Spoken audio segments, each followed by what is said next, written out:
What's up everyone, welcome back to the channel. In this video I'm going to show you guys how to use the Outlook in the Claude.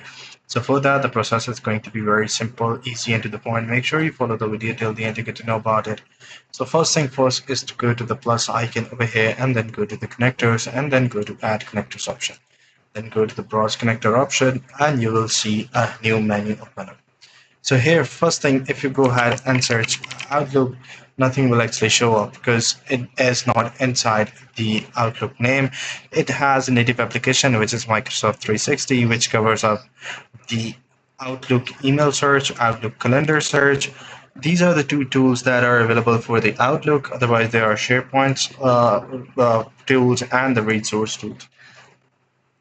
So if you want to connect it, just go ahead and click on connect option. It will redirect you to the Google Chrome where you will be have to enter the email address for your Microsoft account. Once you have done that, all you have to do is to type in the prompt that you want to look for an email search or anything else in the Outlook. It will do it. So that's it for the video. See you in the next one. Take care. Bye-bye.